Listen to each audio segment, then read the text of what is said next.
sa aming mga spiritual family and loved ones. Hello, nandiyan po ba kayo? Hallelujah! Malakas po ba ang aking boses at maganda po ba ang dating sa inyo? Malinaw po ba? Nadidinig niyo po ako? Hallelujah! Praise God! Apo, yan. Dahil kung hindi pa niyo po ako nadidinig, pwede ko pa po itong loudspeaker.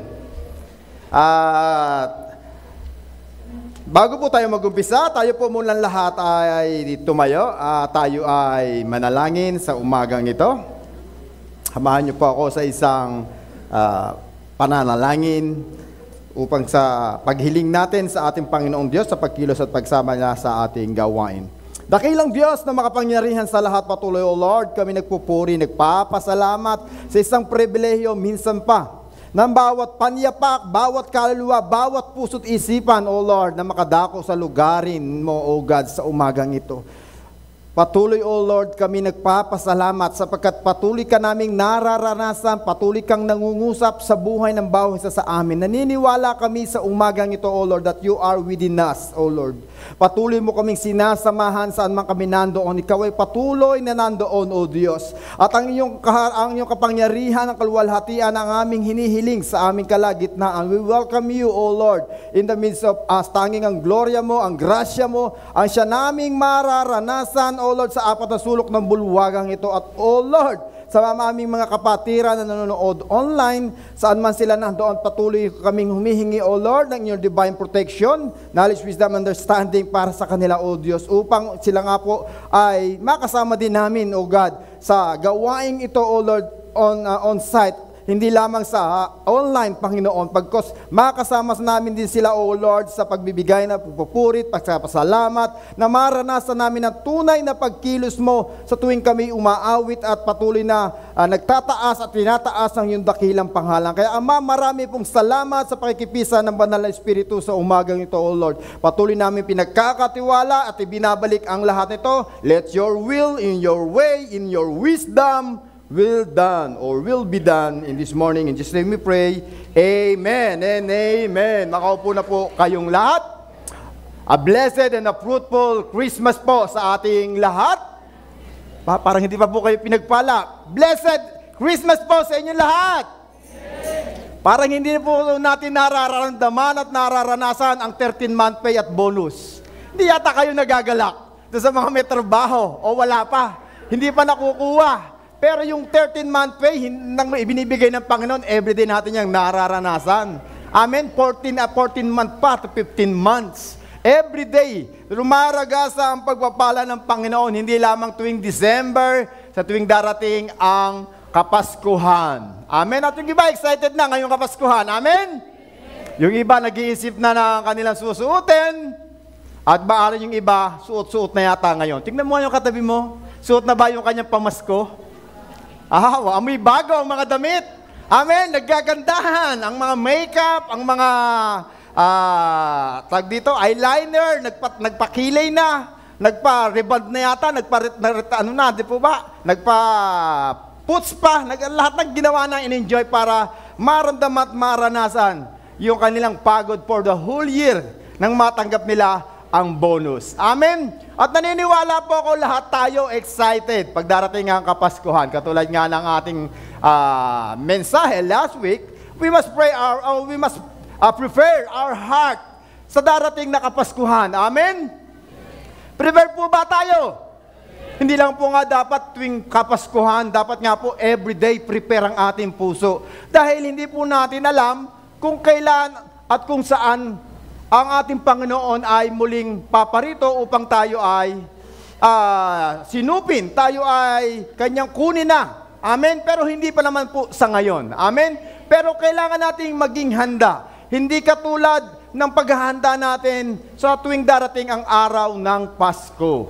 At alam ko, hindi na bago sa inyo ang salitang Pasko. Dahil dito tayo isinilang sa bansang Pilipinas na kung tawagin ito ay Pasko. Subalit sa ibang bansa, ang salitang Pasko ay tinatawag nating Christmas. Amen? Bakit nga ba may Christmas? Dahil ito nga po ay nagbuhat sa salitang English na Christmas. salitang mayroong Kristo na mayroong misa. Kaya ito nga po ay tinawag na Christmas, sapagkat naisulat na tala sa Bibliang ito na ating pinag-aaralan at binabasa na mayroong isang sanggol na isisilang at upang iyalay ang kanyang buhay para sa ating lahat. Amen? At ito nga po ay ating mababasa sa Isaiah chapter 9 verse 6. Kung meron po kayong libro o mga Biblia, makibukas po kayo sa akin sa Isaiah chapter 9 verse 56 na ganito po ang nasusulat. Sapagkat isinilang ang isang sanggol na lalaki para sa atin. Ibibigay sa kanya ang pamamahala at siya'y tatawaging kahangang-hangang tagapagpayo, makapangyarihang Diyos, walang hanggang Ama, prinsipe ng kapayapaan. Katulad po ng sinabi at in-exhort ni Ate Mel kanina lamang, na ito nga po ang tanging pangalan ng Diyos na siya nga pong ibinigay sa atin ng Diyos Ama para sa kasangkatauhan, for the humanity, na isang sanggol na isisilang ay para tubusin tayo sa lahat ng ating mga kasalanan. At kung ito'y ating susundan at bubuksan ang ating mga Biblia sa Luke chapter 1, verses 23 to 33 ay ganito po ang nasusulat. Luke chapter 1, verses 26 to 33. Nang ika-6 na buwan ng pagdadalang tao ni Elizabeth, ang anghel na si Gabriel ay sinugo ng Diyos sa Nazaret na isang lungsod sa Galilea upang kausapin ng isang dalaga na ang pangalan ay Maria. Siya ay nakatakda ng ikasal kay Jose, isang lalaking buhat sa angkan ni Haring David. Lumapit ang anghel sa dalaga at binati ito, magala ka. Sabi mo sa katabi mo, kapatid, magala ka. Tingnan mo nga kung nagagalak ng tunay. Tingnan mo, mga kapatid, magala ka. Yan, hindi mag-alak. Paano niya mag-alak ka? Magala ka. Amen, magala ka, matuwa, masaya, maligaya. Ang sabi ng anghel, magala ka. Ikaw ay maglilihi at mag-aanak ng isang sanggol na lalaki at siya'y papangalanan mong Jesus. Siya ang magiging dakila at tatawaging anak ng kataas-taasang Diyos.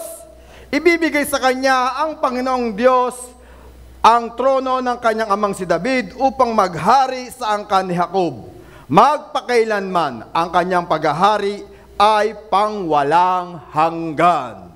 Ito ang katibayan at katunayan na mayroon nga pong isang Kristo, isang Diyos na isinilang sa lupang ito at ito'y ating nakasama. At maraming tao ang nakakita, nakasaksi ng kanyang pagsilang. Kaya kung bakit mayroon tayong Christmas, sapagkat hindi naman po talaga December 25 na itinakda ang kapanakan ng ating Panginoon Diyos. Subalit dahil sa mga Kristiyanong Romano, sa tulong din po at sa pamamagitan po ni Constantine o Haring Constantine na emperor ng Roman, itinakda ang December 25 para sa pagdiriwang ng Kapaskuhan. At ito nga po itinawag po nilang Pasko de Natividad. At itinininignan ko po sa Google, na ano ba ibig sabihin ng Pasko? Nagtataka ako bakit tinawag na Pasko ang Kapaskuhan. In English, this is a Christmas. Pero sa wikang Tagalog, ito po ay tinatawag na Pasko. Ang salitang Pasko ay nanggaling sa Latin na ibig sabihin ay nativitas. Nativitate na nangangahulugang nati, kapanakan, bita ng buhay at te para sa iyo. Kaya nativita. Yan po ang kasabihan ng Pasko. Kaya nakakapag-isip, ano ba talaga ang ibig sabihin ng Pasko at bakit nagmula ang salitang Pasko sa bansang Pilipinas? Maraming mga lingwahe na English o translation na walang kahulugan sa wikang Tagalog.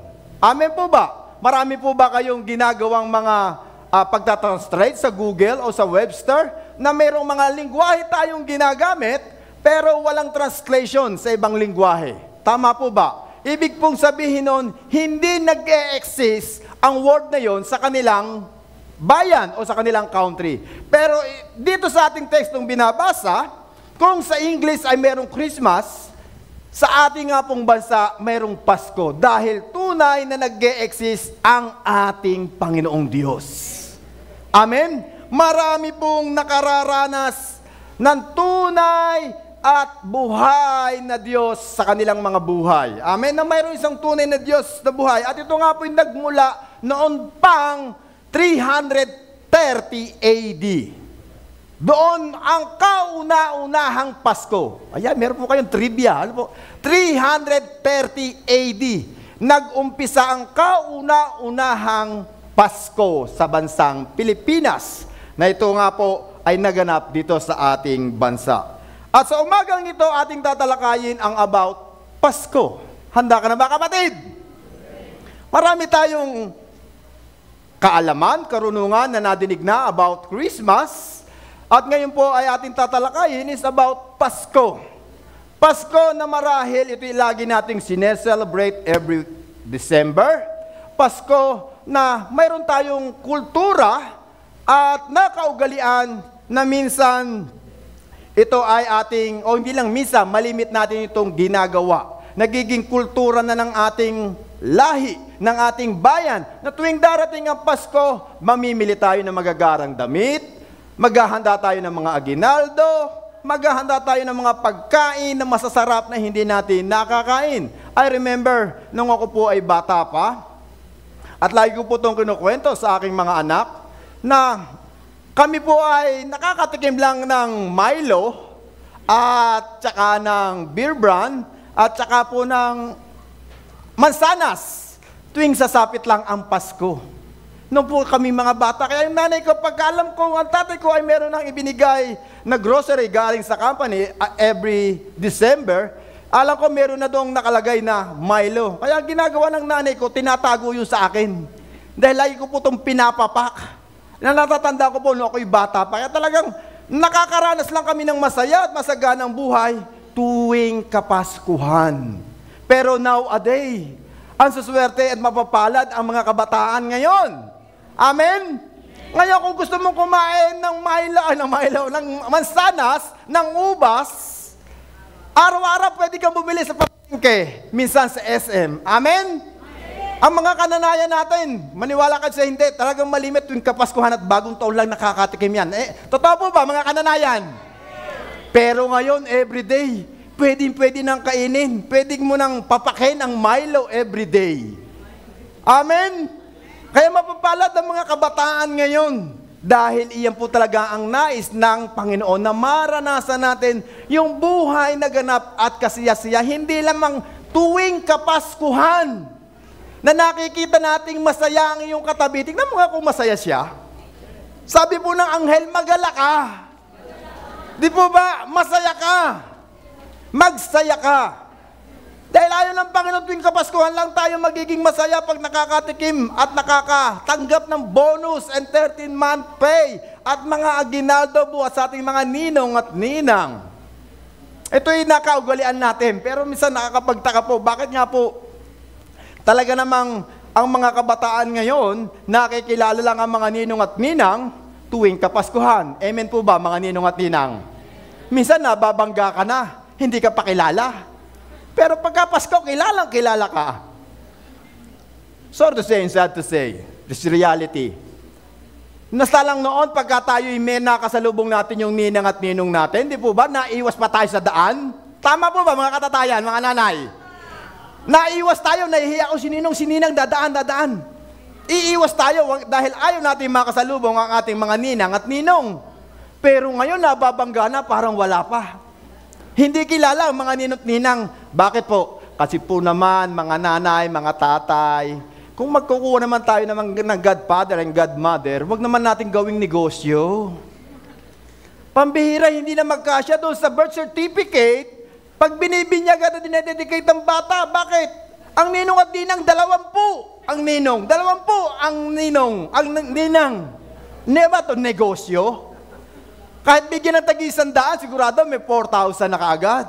Wais. Pero hindi ko naman po minamasama. Ano po? Dahil sometimes may mga tao talaga na nag-o-offer na gusto silang kuning ninong at ninang. Nagkukusa sila. Pero wag lang po dapat natin tingnan yung ating mga ninong at ninang ay merong kakayanan sa pagbibigay ng aginaldo.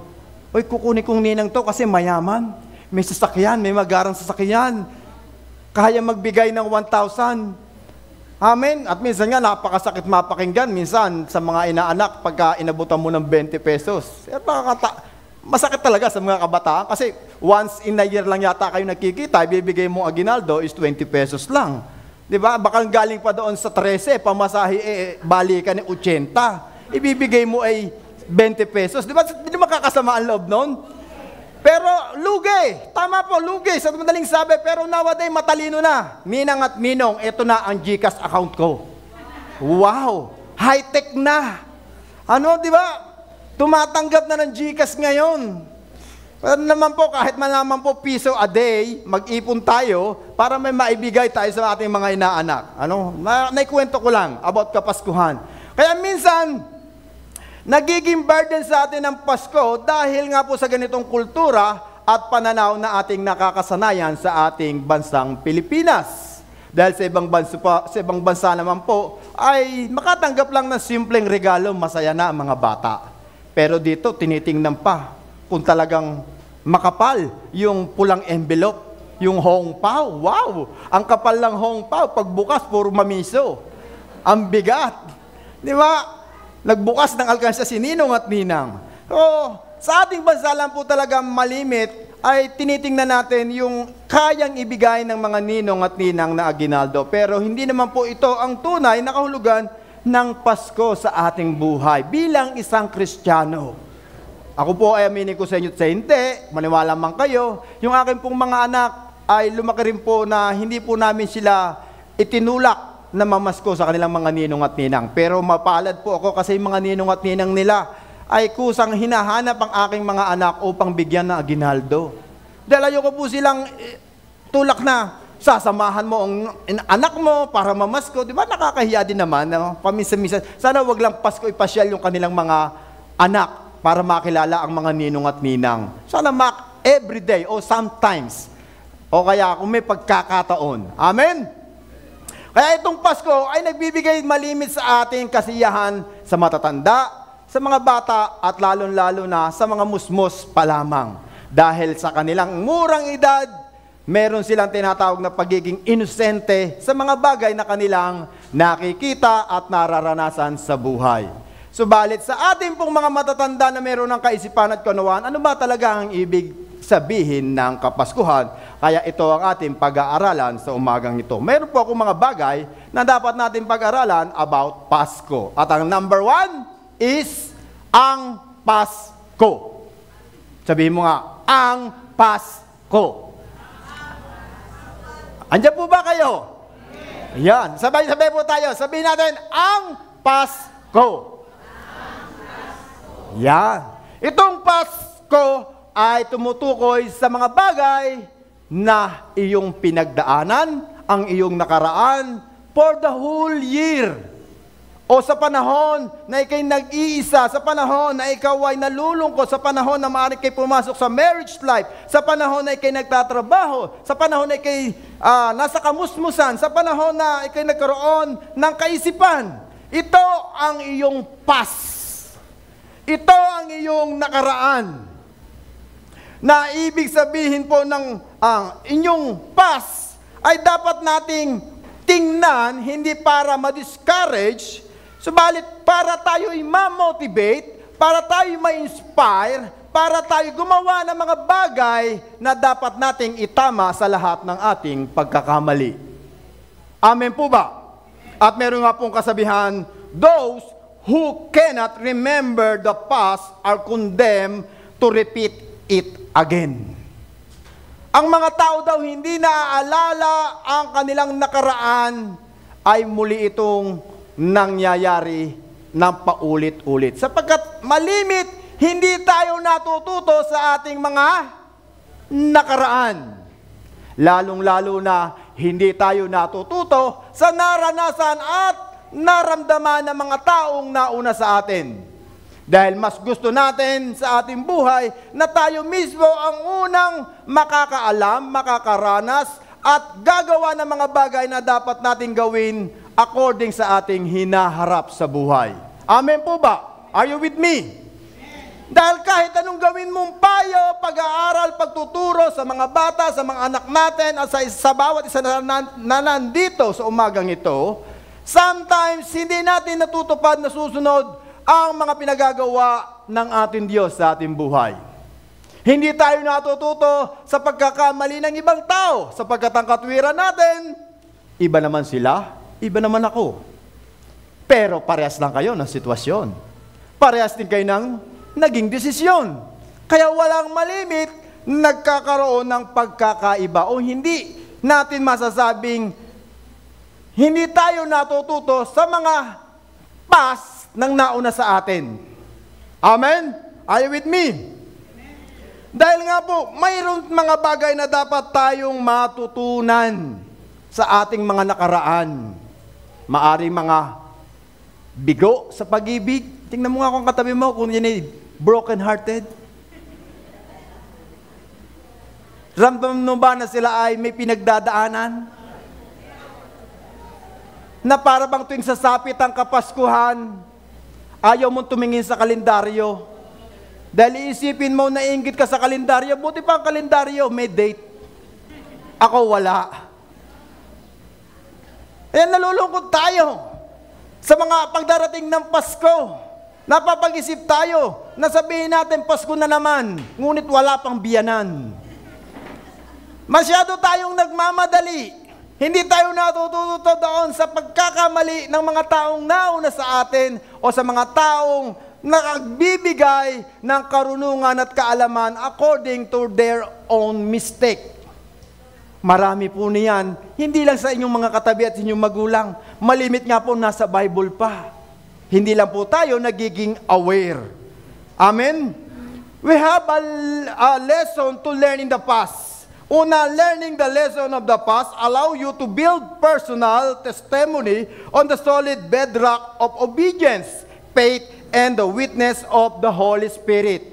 Na dahil tayo may mga natututunan from the past, nagiging matatag ang ating pananampalataya.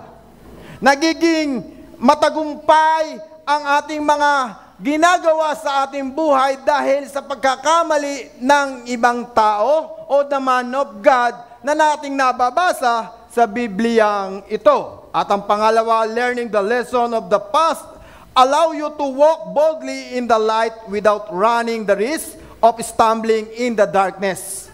Dahil nga po, sa nakaraan ng mga ibang taong nauna sa atin, maraming tao ang namuhay sa kadiliman. Maraming tao ang nagkakamali dahil hindi nila nakita ang liwanag. Kaya nga po, kung tayo'y matututo sa kanilang pagkakamali, na-enlighten ang bawat isa sa atin. Amen? Ba, salamat sa isang nag-amen. Dahil malimit po sa ating buhay, hindi tayo nadadala, hindi tayo natututo sa pagkakamali ng iba. Parang paulit-ulit lang ang nangyayari sa iyo at sa kanila. Kaya nga po tinuturuan tayo ng Bible na matuto tayo sa salita ng Diyos. Natin paniwalaan, natin panaligan ang salita ng Diyos sa ating buhay. Kaya nga po laging paalala ng Proverbs chapter 3 verse 5 and 6. Trust in the Lord with all your... Salamat sa mga may puso. Trust in the Lord with all your... And do not lean on to your own. In all your way, acknowledge Him. And He will direct your path. Ayaw, wala nang matuwid. Nahuli na. Sabi nga po doon, kapag tayo nagtiwala sa Panginoon with all heart, and do not lean on to our own understanding, He will direct our path straight. Kaya kung hindi tayo nagtatagumpay sa ating buhay, kung ating nga pong titingnan i-evaluate for the whole year na nagdaan, 2024, naging mabunga po ba tayo? Are we trust everything in the hands of the Lord? Sa ating mga desisyon, sa ating mga plano, sa ating mga pinanalita at mga pinost sa Facebook, at sa ating mga pinagpo-forward, send to many, at naging mabuti ba tayong katiwala ng Diyos nung tayo'y gumawa sa Kanyang ubasan? At tayo po ba naging produktibo sa ating mga negosyo, sa ating trabaho? Marami tayong dapat gawin na dapat at karapat-dapat sa harap ng Diyos kung tayo patuloy na nagtitiwala at sumusunod sa pinagagawa ng ating Panginoon. Amen? Dahil itutuwid niya ang ating mga landas. Tutulungan niya tayo at tuturuan niya tayo if we trust in the Lord. Do we trust in the Lord? Parang andito lang yung nagtatrust. Do we trust in the Lord? Yan. Hindi atras. Baka atras tayo ng atras. Trust in the Lord. At ang pangatlo, learning the lesson from the past teach you to do what not to do. To do what not to do. Dahil sa pagkakamali ng iba, natututo tayong gumawa na hindi dapat nating gawin sa ating buhay. Amen? Amen po ba? Amen. Pero malimit, hindi nangyayari ito. Tumingin lang po kayo dyan sa ating mga kalsada. Ang nakalagay po doon karatula, bawal tumawid. May namatay na. Pero doon pa rin tawiran ng tawiran. To do what not to do. Ay, nagmamadali ako. Kailangan. Dito ako dadaan. Traffic. Singit dito, singit doon. Kung tayo mga driver. Pag nahuli, sisisihin pa ang enforcer, HPG, at gagawin pang viral. Marami po tayo mga ganyan. Sana nawa, hindi kayo yon. Sabi mo, kapatid. Tingnan mo yung kapatid mo, kapatid. Hindi ikaw yon, ha? Sabihin mo naman, lalong hindi ako yon. Dahil wala pa akong sasakyan. Amen? Pero bibigyan ka ng Panginoon. Amen? Ito ang tumutukoy sa iyong past. At alam ko, ang bawat isa sa atin may kanya-kanyang pinagdaraanan. Maaring na-evaluate nyo na po ang inyong buhay for the whole year 2024. Naging mabunga po ba tayo? Naging matugumpay po ba tayo? Naging mabuti ba tayong maging magulang, asawa, anak? Nagsumikap ba tayo sa ating pag-aaral? Naging tapat ba tayo sa ating pagtatrabaho? Naging tapat ba tayo sa ating pagbibigay ng tithes and offering? Naging kalugod-lugod ba yung ating ginagawang pagsamba at pagbibigay ng papurit pasasalamat sa pamagitan ng pagpapagamit ng ating mga talento sa ubasan ng ating Panginoong Diyos? Marami tayong dapat tingnan at ayusin for this coming 2025. At kung ano man po iyon, kayo na po ang nakakaalam. At I do believe personally, marami tayong failure in this year. Marami tayong failure. Hindi tayo nagtagumpay, hindi tayo naging mabunga. Dahil, sorry to say and sad to say, we not trust in the Lord. Hindi tayo natututong magtiwala sa ating Panginoon Diyos. Dahil sabi ng Lord, napakalinaw, He will direct our path straight.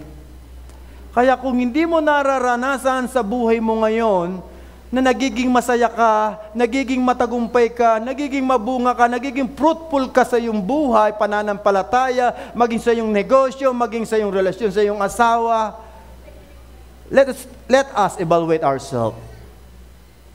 Hindi po ako nagkukondem. Amen? Huwag natin sayangin ang panahon at ang oras. Malayo pa naman po ang New Year.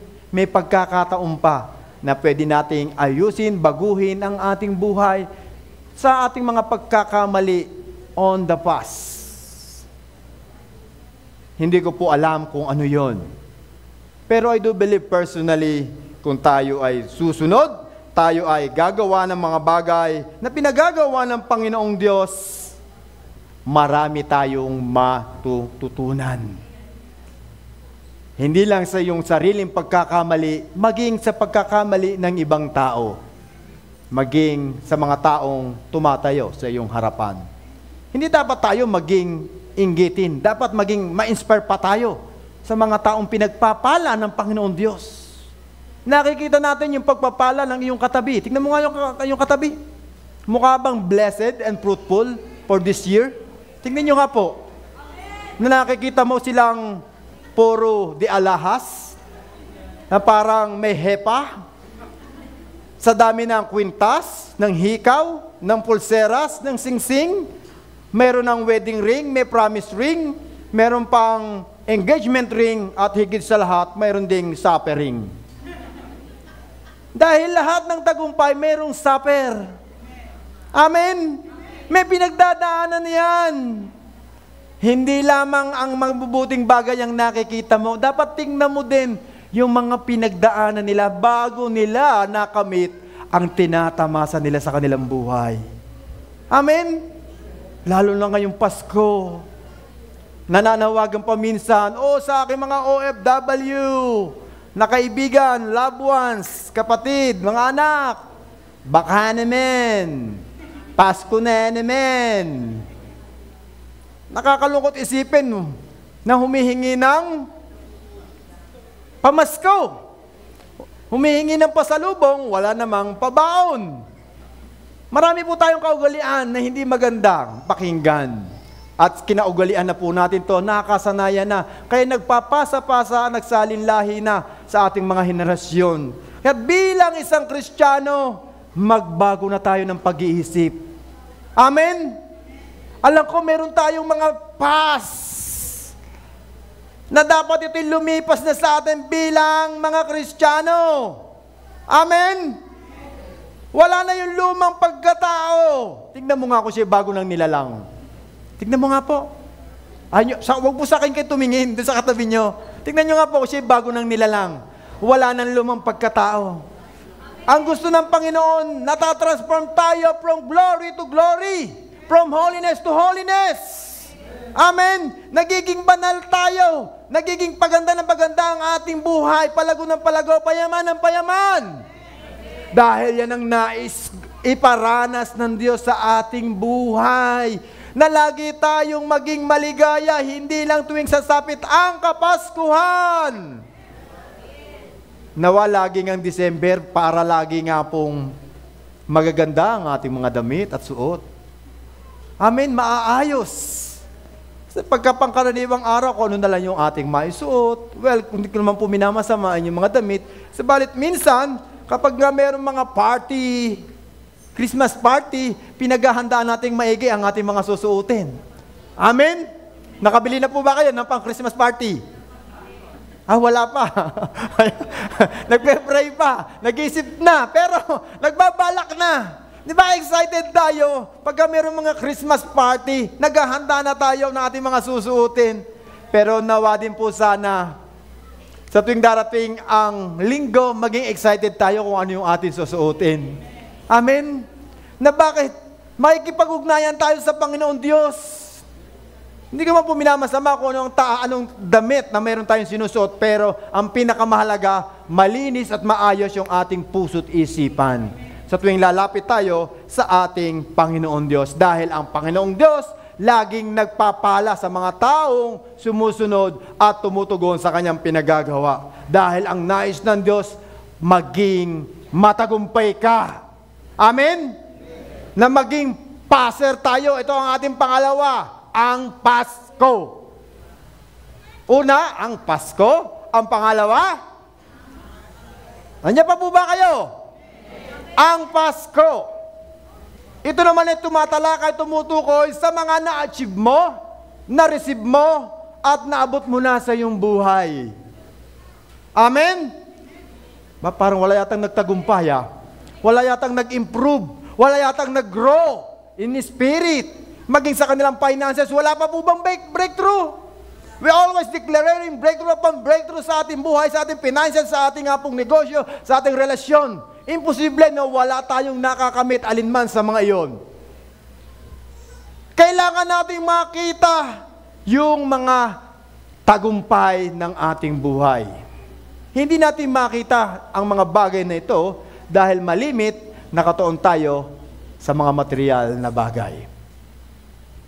Tama po ba? Nainggit tayo. Bakit yung katabi ko, papetiks-petiks lang sa trabaho, ang laki ng 13-month pay, ang laki ng bonus. Bago sa akin, ito lang. For whole year kong pinaghirapan at pinagtrabahan, ito lang, na-debit pa. Nga tuloy ngayong Pasko, holiday, next year pa mapapakinabangan. Minsan nakatingin tayo at nakatuon sa mga material na pagpapala. Pero iba po ang pangangaral ni Apostol Paul sa Philippians chapter 4, verse 8 to 16. Ang sabi po ni Apostol Paul, itong salitang ito at pangangaral ni Apostol Paul ay in-address niya sa kanyang mga kapatid at sa congregation in Philippi, and he say, 3 words we should do in this Bible verse na ating babasahan. First, think, and second, think, and ang pangatlo, talk. First, sabi nga po sa Philippians chapter 4, verse 8, para makita natin at maunawaan ang mga tagumpay sa ating buhay, ang sabi ni Apostol Paul sa Philippians chapter 4, verse 8 is ganito, whatever is true, whatever is honorable, whatever is just, whatever is pure, whatever is lovely, whatever is commendable, if there is any excellent, if there is anything worthy of praise, think about this thing. Think about this thing. Masasabi mo ba sa buhay mo na mabuti ang Diyos? Masasabi mo ba na mahal ka ng Diyos? Masasabi mo ba na pinagpala ka ng Diyos? Think about this thing. Sapagkat ang sabi ng Panginoon Diyos, ang lahat ng mabubuti at ganap na bagay ay galing sa ating Amang nasa langit. Kaya maraming ginawang mabubuting bagay ang Panginoon Diyos sa iyo, kapatid, for the whole year ng 2024. Yung iba, pinagpala materially. Ang iba, pinagpala spiritually. Ang iba, pinagpala emotionally. May iba-ibang pamamaraan ng Panginoon. Pero in all areas, I do believe tayong lahat ay pagpapalain ng Panginoon Diyos. Pasasaganain niya tayo. Kaya lang, hindi lang ito nangyayari ng sabay-sabay. Mayroong proseso ang Diyos. But always remember ang paalala ni Apostol Paul. Think about this thing. Tingnan po daw natin yung mabubuting ganap. Mabubuti at ganap na ginawa na ng Panginoon Diyos sa iyong buhay. Tingnan mo nga ang sarili mo. Let's evaluate ourselves. Meron bang mabuting ginawa ang Diyos sa iyong buhay? Hindi mo lang napapansin. Dahil maaring you always compare yourself into the others. Pero ang Panginoon Diyos, araw-araw binabago ka niya. Araw-araw pinagagaling ka niya. Araw-araw pinagpapala ka niya. Pero hindi natin ito nakikita at hindi natin nararamdaman. We always expect something in the way we want to see. Nag-e-expect tayo sa Panginoon. Yung mga bagay na gusto natin according sa mga bagay na gusto natin, hindi according sa gusto ng ating Diyos. Meron kang buhay, meron kang kalakasan, meron kang kalunungan, meron kang kaalaman, kasanayan. You are a gifted child. Amen? Sometimes, nakakalungkot nga lang kung makikinig tayo at manonood sa mga news at sa ating Facebook. Ano ang viral ngayon? Wow, ang dami daw. Di po ba nakalulungkot? Kung titignan niyo po ang mga taong nag-viral ngayon, they're always seeking for something in their lives. Meron silang hinahanap na kulang at kulang at kulang sa kanilang buhay. Mga sikat na artista, mga simpleng tao, mga taong nakaupo sa pamalaan. Mayroon at mayroon silang hinahanap at hinahanap sa kanilang buhay na hindi pa nila natatagpuan. Why? Nakalulungkot. Dahil hindi nila nakikita ang mabubuting gawa na ginagawa ng Panginoon Diyos sa kanilang buhay. Kaya yung iba, may kapartner na, humanap pa ng iba. May pera na, nangurakot pa. At yung iba, nasa kanya na ang lahat, gumawa pa ng mga bagay na hindi maganda hanggang nagkakagulo-gulo na ang kanilang relasyon. So iba-iba. Pero lahat yun, mayroong pagkukulang silang hinahanap na naandito sa mundong ito. Ang hindi nila natatagpuan, yung Pasko. Yung Pasko na nagbigay ng buhay para sa kanila. Yung buhay na ganap at kasiyasiya. We always looking something to fit in our heart. Yung naghahanap tayo ng mga bagay na pwede nating isiksik sa kakulangan sa ating puso, sa ating isipan, sa ating mga pananaw. Gusto kasi natin lagi tayong ma-appreciate. Gusto natin lagi tayong sikat. Gusto natin lagi tayong viral, trending. Gusto natin post yung mga bagay na nakakamit natin. Wala naman pong masama sa ganung bagay. Pero sometimes, ito ang pumipigil sa atin upang tayo hindi lumago spiritually. At sometimes, ito pa ang nagdadala sa ating pagkabaksak. Maraming tao na po at mga artistang nagpatotoo. Kung kayo po nanonood ng kanilang mga testimony, lalo na kay Tony Gonzaga, hindi ko naman po ito ini-endorse. Subalit, marami na po siyang mga in-interview na kung paano binago ng Diyos ang kanilang buhay. 700 clubs, marami din po. Mga artista at sikat, na kung ano ang buhay na meron sila. At sinasabi nila na hindi nila nakita noon, nakikita nila ngayon dahil sa patuloy na pag-aaral at pagbabasa nila ng salita ng Diyos. Ngayon, masasabi nilang tagumpay sila. Amen? Think about this thing. Nasabi niya nila, meron na pala ako noon nito, bakit hindi ko natanaw, hindi ko nakita, hindi ko napansin na mahal pala ako ng Diyos. Na hinahanap pala ako ng Diyos. Halos lahat na nag-testimony at nagpatotoo, halos silang lahat nagsasabing walang Diyos sa kanilang puso. Nalunod sila ng karangyaan, ng kasikatan, ng kapangyarihan, lahat ng tinatangkilik nila, ng kanilang dunong, kagandahan. Yun ang umagaw sila sa kanila upang sila'y malugmok sa isang kalalagayan na hindi nila gustong mangyari sa kanilang buhay. Think about this thing na pinaabot ng Panginoon na sa iyo o ibinigay na ng Diyos sa iyong buhay. At ang pangalawa, we must thank the Lord. Amen? Meron kang rason para ikaw ay magpasalamat for the whole year. Kaya nga meron po tayong Thanksgiving Day. Nauna na po sa Laguna. Pero tayo malimit, ginagawa po natin yan dito every the end of the year. Nagpapanawagan si Tita Richie na meron tayong Thanksgiving Day. Sino po nakadalo last year? Parang ako lang yata dabalo last year. Taon-taon po yan, ginaganap ni Tita Richie dito po sa atin, sa Mother Church, kung saan kung kailan tayo nagpapasalamat sa Panginoon Diyos sa ginawa niya for the whole year sa ating buhay, na sometimes hindi natin magawa personally and privately. Pero dito, we humble ourselves before the Lord and give thanks to Him sa lahat ng pagpapala na ating naranasan. Ibalik natin sa ating Diyos, ibigay natin ang papurit pasasalamat sa lahat ng kabutihan na ginawa niya. Amen? Amen. Maraming ginagawa ang Diyos. Amen. At kung ibibilangin mo, it was countless. Hindi na to kayang bilangin. Sa sobrang dami, ilang beses ka nang pinatawad ng Diyos sa ating ginawang pagkakamali, pagkakasala, sa pagsuway, sa mga salita, sa mga pinos, sa pagdaramdam, sa pagtatampo, mga bagay na negative thought. at mga negative feelings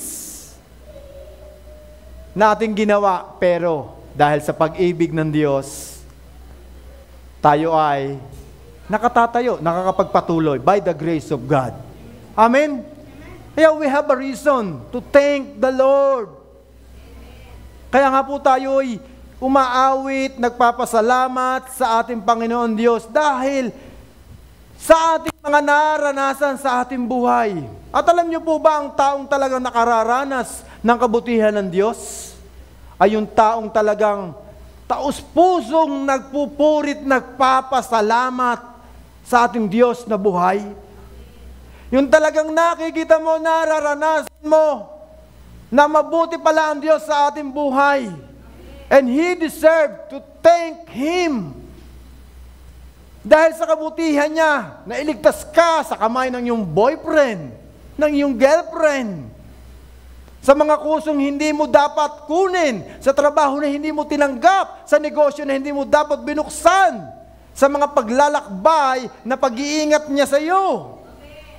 Maraming ginagawa ang Diyos. Kaya dapat tayong magbalik ng papurit, pasasalamat sa Kanya. Amen? Are you with me? Nandiyan po ba kayo? We have a reason. Hindi dahil lang meron kang 13-month pay at bonus. Hindi lang dahil nakatanggap ka ng ayuda at sa tupad. Hindi lang dahil nakakuha ka ng mga benefits na magaganda.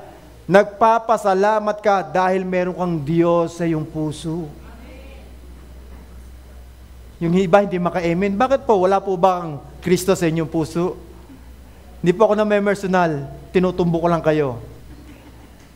Dahil kung po tayo talagang tunay na tumanggap at patuloy na sumusunod at kumikilala sa ating Panginoon Diyos, patuloy tayong magpapasalamat sa ating kinakain, sa ating paggising, sa mga damit na ating sinusuot, maging yung upo ang inuupuan nyo. Kailangan din natin ipasalamat sa Diyos. Just imagine kung wala tayong upuan, naka-Indian seat kayong lahat. Katulad ng pangangaral ng Panginoong Hesukristo noong unang panahon. Kung saan lang siya abutin ng pangangaral, uupo ang tao saan? Sa damuhan. Kung merong ang alupihan, may ahas, may langgam. Di ba nakaka-distract doon? Kung mangangaral ang Panginoon, pero tayong lahat dito, sitting-pretting nakaupo. Amen? May maganda at malinis na upuan. May naka-aircon pa. Sarap na sarap, nakahalokip-kip, yung iba nga tulog pa. Tulog na. Tingnan mo kung nakakatulog na. Di ba? Ang dami nating dapat ipasalamat sa ating Diyos. We have a reason to give thanks to the Lord. Hindi lang dahil meron kang financial, hindi lang dahil meron kang magarang damit at sasakyan, pero maraming bagay na dapat tayong ipagpasalamat. At ang panghuli, talk about His goodness. Talk. Share. Share the things that you encounter with the Lord. Share. Huwag mong salirinin. Kung nakatanggap ko ng 13-month pay, papaskuhan niyo naman si pastor. Kapaskuhan niyo naman si brother, si sister, si bishop. Amen? Share your blessing. Parang nandito lang yung nakatanggap ng 13-month pay, Wala po ba dito 13-month pay and bonuses? Wala pa. Hindi, nagpapauna lang. Nagpaparamdam lang. Amen? Share. Talk. Hindi po kami mukhang pera, Hindi po ako nag-joke lang po ako. Pero kung may conviction sa inyo ang Panginoon, alam ko naman po ang inyong mga puso para sa inyong mga pastor. O sa aming mga pastor na ginagamit dito. Amen? Naramdaman namin, hindi naman po dahil lang financial ng pangangailangan, kundi naramdaman po namin yung inyong pagsuporta in all areas na pangangailangan po ng ating church. Amen? Mas maganda po kung talagang hindi man po kami mapagpala financially, ang Diyos naman ang magpapala sa amin. Amen? Sa pamamagitan nyo pa rin. Ganun talaga. Yun po talaga ang katotohanan. It's reality. Amen? Dahil hindi po naman namin alam kung sino ang gagamitin ng Panginoon. Alam nga naman, tanggihan namin yun. Meron nga sa Biblia, tinatanggihan ng lingkod ng Diyos ang pagpapala na ibinibigay ng kapatiran. Kaya nagalit ang Panginoon sa kanya. Sino ito? Si Peter. Maging si Naaman. Nagagalit ang Panginoon dahil ito yung blessing ay para sa iyo. Dahil daw, pag hindi natin tinanggap ang pagpapalang ito, hindi mo binibigyan ng pagkakataon na sila'y pagpalain ng Panginoon Diyos. Kaya tinatanggap natin ito. Share. Talk about His goodness in your life. Mabuti ba ang Diyos sa inyong buhay? Amen. Sino makakapagsabing mabuti ang Diyos sa inyong buhay? Say amen! Napakabuti ng Diyos. Napakabuti ng Diyos. Hindi natin kayang sukatin ang kanyang kabutihan, hindi natin kayang intindihin ang kanyang karunungan, hindi natin kayang unawain ang kanyang pag-ibig sa bawat isa sa atin. Subalit sa pamamagitan ng paghahayag ng mabuting balita sa pamamagitan mo at pamamagitan ko, we always see His goodness and greatness in our lives. Kaya nga si Tatay Benny, nakakatuwa. Hindi ko po siya itinataas. Sa edad niya, 70 plus. Di ba? Talaga minsan sumasawa ako sa kwentuhan sa kanya kasi palagi ang kwento, napakakwento talaga. At nakakatuwa naman kasama na mayroon tatay na laging nagsasabi na abot ng kabutihan ng Panginoon Diyos sa ating buhay. Magindi si Kuya Andrew. Talagang sinasabi na napakasarap na pag-uusapan natin yung mga mabubuting bagay na ginagawa ng Diyos. Hindi po yung buhay ng may buhay.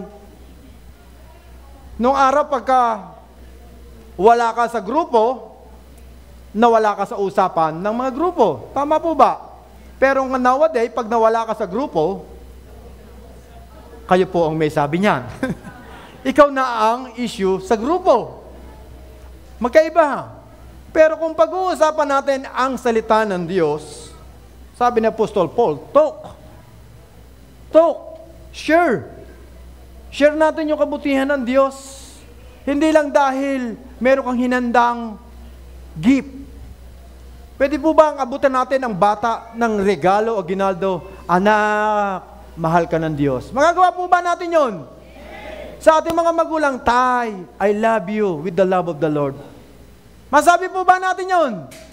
Masabi po ba natin, mahal ka ng Panginoon Diyos? Hindi yung kukunin natin yung glory kasi nakikita natin yung bata pag binigyan natin ng 100, tuwan-tuwa. Pero ang tanong, na-share po ba natin yung good news? Na sa tuwing tayo'y mag-aabot ng mga regalo, aginaldo, sa mga taong nasa tabi natin, na-share po ba natin ang salita ng Diyos? Na-ipararamdam po ba natin sa kanila ang kabutihan ng Diyos na naranasan natin? Dahil ito ang tunay na meaning ng Pasko. At ito ang panghuli, ang tunay na ibig sabihin ng Pasko. Ang Pasko. Bow. Kung bakit may Pasko ay hindi dahil sa mga liwanag at dala ng mga parol sa bintana at ang mga kumukutitap na mga Christmas light sa Christmas tree, sa mga magagarang palamuti ng mga regalo, sa mga damit na ating sinusuot o sa mga pagkain na ating kinakain sa hapagkainan tuwing Noche Buena. Kaya tayo nagdiriwang ng Kapaskuhan, kundi dahil sa napakalaking pag-ibig ng Diyos sa kasangkatauhan na nasa kanyang puso.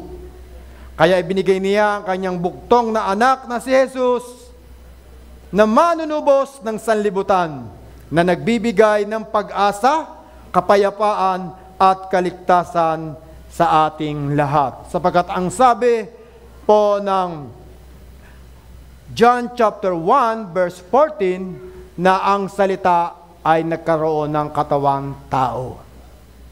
At ang Matthew chapter 1 verse 23, for God is with us.